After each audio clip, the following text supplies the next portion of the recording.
അപ്പോൾ ഇന്നത്തെ നമ്മുടെ പരിപാടി എന്ന് പറയുന്നത് ഒരു പ്രഷർ കുക്കറിൽ ഒരു ബിരിയാണി എങ്ങനെ പെട്ടെന്ന് ഉണ്ടാക്കാമെന്നാണ്.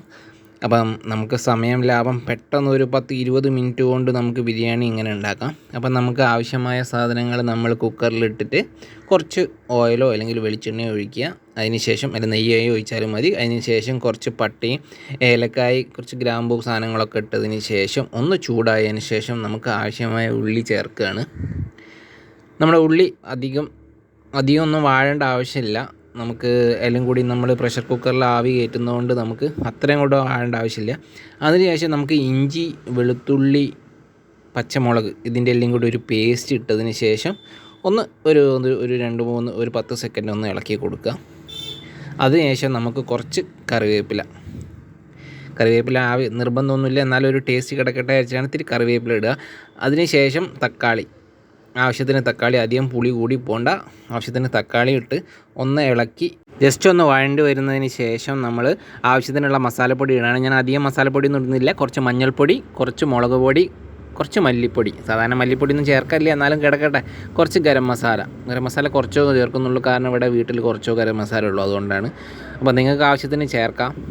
അപ്പോൾ ഇതെല്ലാം ഒന്ന് മിക്സ് ആയതിന് ശേഷം നമ്മുടെ ഇറച്ചി ഇടുകയാണ്. നമ്മുടെ ഇറച്ചിയിൽ ഒരു പ്രത്യേകത എന്താണെന്ന് വെച്ചാൽ നമ്മൾ ഇറച്ചിയിൽ വെളുത്തുള്ളി, ഇഞ്ചി എല്ലാം കൂടി മിക്സ് ചെയ്ത് ഒരു 1/4 മണിക്കൂർ വെച്ചതിന് ശേഷമാണ് ഈ ഇറച്ചി ഇതിലേക്ക് ഇടുന്നത്. അതിന് ശേഷം കുറച്ച് തൈരും കുറച്ച് മല്ലിയിലയും ഇട്ടതിന് ശേഷം നല്ലതുപോലെ ഇളക്കുക.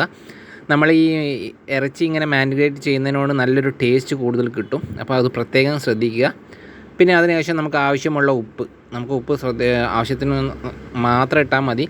അതിൽ ഉപ്പ് കൂടാനുള്ള ചാൻസ് കൂടുതലാണ്. അപ്പോൾ ആവശ്യത്തിനുള്ള ഉപ്പും ചേർത്ത് നല്ലതുപോലെ ഇളക്കിയതിന് ശേഷം ഒരു 5-6 മിനിറ്റ് വേവിക്കുക.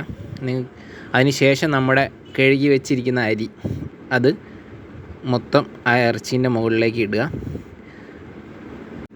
അരികളൊക്കെ നമ്മളൊന്ന് സ്പ്രെഡ് ചെയ്തതിന് ശേഷം ഒരു ലെവലാക്കുന്നതിന് ശേഷം നമ്മൾ ഇതിൻ്റെ മുകളിൽ വെള്ളം ഒഴിക്കും. അതുകൊണ്ടാണ് നമ്മൾ സ്പ്രെഡ് ആക്കിയതിന് ശേഷം നമുക്കിതിലേക്ക് വെള്ളം ഒഴിക്കണം. ഈ വെള്ളം ഒഴിക്കുന്നത് എങ്ങനെയാണെന്ന് വെച്ചിട്ടുണ്ടെങ്കിൽ നമ്മൾ 1 ഗ്ലാസ് അരിക്ക് 3/4 ഗ്ലാസ് വെള്ളം വെച്ചിട്ടാണ് ഒഴിക്കുന്നത്. അപ്പോൾ ആ വെള്ളത്തിൽ നമ്മൾ ആവശ്യത്തിന് ഉപ്പ് ഇട്ടിട്ട് വേണം ഒഴിക്കാൻ, ഇല്ലെങ്കിൽ നമുക്ക് ആ റൈസിൽ ആ ഒരു ഉപ്പ് പിടിക്കില്ല. അപ്പോൾ നമ്മളൊരു ആവശ്യത്തിനുള്ള വെള്ളവും ഒഴിച്ച് നല്ലതുപോലെ അധികം കുത്തി ഇളക്കി ഒഴിക്കാതിരിക്കുക. നമ്മളെ മസാലകളൊക്കെ അങ്ങോട്ടും ഇങ്ങോട്ടും ഇളകി പോകും. അതിനുശേഷം കുറച്ച് മല്ലിയിലും പുതിനയിലും ഒന്ന് ചെറുതായി വിതറിയിടുക. ഒന്ന് അങ്ങോട്ടും ഇങ്ങോട്ടൊക്കെ ഒന്ന് ജസ്റ്റ് മുകൾ ഭാഗം ഒരു ഭംഗിക്ക് വേണ്ടി, കാരണം നമ്മൾ ഓപ്പൺ ചെയ്യുമ്പോൾ ഒരു കളർ കിട്ടാൻ വേണ്ടിയിട്ടാണ്. ജസ്റ്റ് മുകളിലത്തെ കാര്യങ്ങളൊക്കെ ഒന്ന് ഇളക്കി കൊടുത്തതിന് ശേഷം നമ്മൾ കുക്കർ അടച്ച് വെക്കുകയാണ്.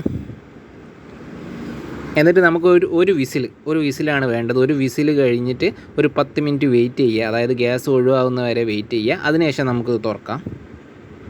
നമ്മുടെ വിസിലൊക്കെ കഴിഞ്ഞ് 10 മിനിറ്റൊക്കെ കഴിഞ്ഞിട്ട് നമ്മളിത് തുറക്കുകയാണ്. അപ്പോൾ നമ്മുടെ ബിരിയാണി റെഡി ആയിട്ട് വന്നിട്ടുണ്ട്. അത്യാവശ്യം വെന്തിട്ടൊക്കെ ഉണ്ട് റൈസ്. ഇനി ഒന്ന് ഇളക്കി ചേർത്താൽ മതി. അപ്പോൾ നമ്മുടെ പ്രഷർ കുക്കർ ബിരിയാണി അവിടെ റെഡി ആയിരിക്കുകയാണ്. ഇറച്ചി കുറച്ച് കൂടുതൽ വെന്തുപോയി, കാരണം നമ്മൾ കുറച്ച് നേരം വേവിച്ചത് കൂടിപ്പോയി. അതുകൊണ്ടാണ് ഇറച്ചിയൊക്കെ വിട്ടു പോകുന്നത്, നിങ്ങൾക്ക് കാണാവുന്നതാണ്. നമ്മുടെ കുക്കറിൽ നല്ല കളറും കിട്ടിയിട്ടുണ്ട്. നല്ല ഉഷാറ് ബിരിയാണിയാണ്. അപ്പം നിങ്ങൾക്ക് ഇഷ്ടപ്പെട്ടെന്ന് വിചാരിക്കുന്നു. അടുത്ത വീഡിയോ ആയിട്ട് കാണാം. ബൈ.